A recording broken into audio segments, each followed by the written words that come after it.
What is good, internet people? This is going to be part 2 to a video I already recorded, have not uploaded it yet, but I'll probably upload them a day apart. $30 knives are unbeaten. Right now, I think $30 you can get some excellent quality for the price. And I mean, honestly, some of these can rival knives that are worth well more than $30. It shows you that budget does not mean cheap, it just means less expensive. To start us out, this is the Travisa Dolphin.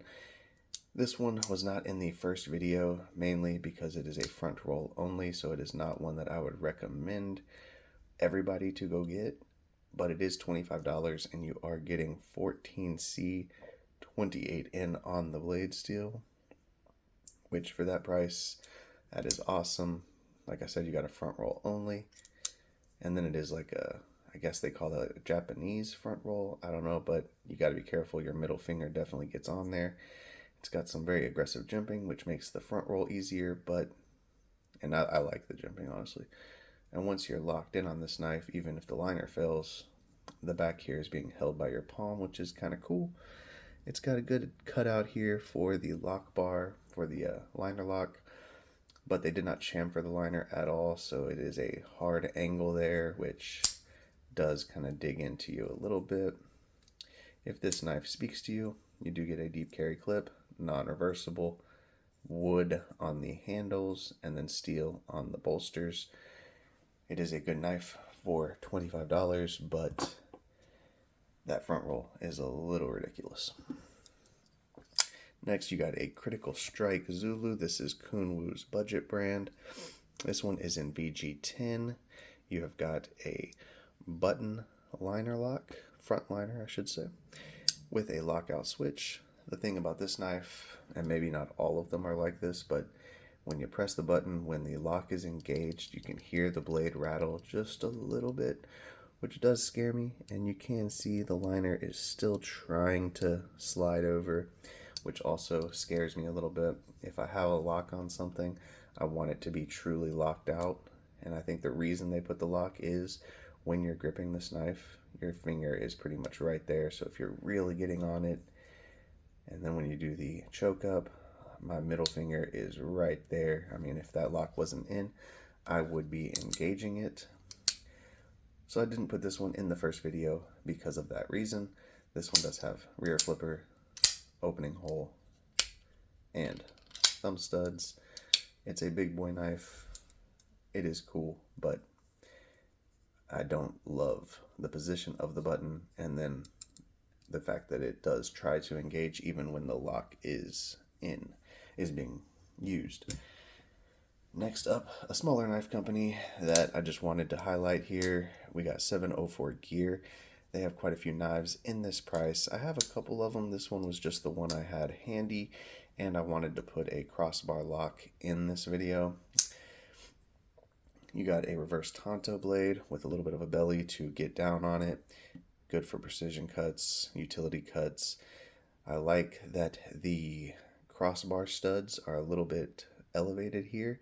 It definitely gives you a good purchase on them. Very easy to engage. You got thumb studs works. I will say the tension on the crossbar lock for this model is a little stiff, but that's what I like. It definitely gives it a little more of a detent than some other crossbars, even some of the more expensive ones, and that is how I prefer it. You got a backspacer with the lanyard loop, which I also like because with crossbar locks, sometimes the meat of my finger gets right in there, and then you can get pinched a little bit by the blade when it's closing. You got reversible pocket clip, deep carry. I would say definitely check out 704 Gear if they have a model you think looks cool. I have not had a bad one. I had one that wasn't for me, but it wasn't poor quality, I'll say that. As you can see, D2 right here. I wish they didn't plaster that right there that large, but whatever. For the price, it's still good. Next up, we got the Kizer Nice Guy. This one is a little smaller. This one you got jimping up top and on the back. You got plenty of access to the liner, back flipper. This is a very easy carry. It's very light, not the largest knife, but a very thin, slicey blade, D2 steel. There is nothing wrong with this knife. They list this at like 40 bucks, but a lot of times they're on sale for 29 on Amazon. It's got solid action, deep carry clip, reversible. For the money, I think it's definitely there. Next up, we got the Petrified Fish PF818. This one is also in D2. G10, you got this groove here, which is nice. Plenty of access to the liner, and you got it chamfered a little bit. Definitely an awesome knife for $28. You cannot go wrong. G10 backspacer, not reversible for me, not the end of the world, but then it is inset a little bit into that groove, which is kind of cool as well. I would say this knife shows that for $28, you can get an excellent knife. Like I said, this is part 2 for this video. These knives all had some reason. I put them in the second part of it. The Petrified Fish is the one that I would say I would recommend, even not necessarily above, well, honestly, above some of the ones in part 1, but it was in my car when I recorded and I forgot, so I got it out for part 2. Also, Kizer, nice guy, just a little small for me, but it is a good knife. 704 gear, crossbar lock is not my favorite, but if you like that, this is better than a lot of other crossbar locks in this price point. And it's good to support small YouTubers, which he's actually a large YouTuber, I guess, at this point, but still support somebody trying to make it on their own, start a knife company. That's cool. I'll support that. Travisa, high quality knife, very nicely made, but front roll only, and it's kind of a weirder front roll. And then this one, I still recommend it, but that one issue with the button that I do not like. If you like this video, go watch part 1. That one has some knives that I would recommend first, probably. Like I said, except for maybe the Petrified Fish, but that video has some knives that everybody has heard of that are all well known and very, very good knives. This video shows that you can get a good knife for $30. You don't have to sacrifice quality for price.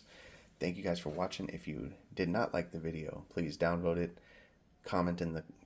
Put a comment down there telling me what you didn't like. It will not hurt my feelings. All comments are welcome. I am not sensitive. If you did like it, like, comment, subscribe, tell me what you think, tell me what you would pick. But most importantly, love yourself. Do something nice for somebody today, even if it's just to make you feel better. It might also make them feel better. Thank you guys for watching. Have a good one.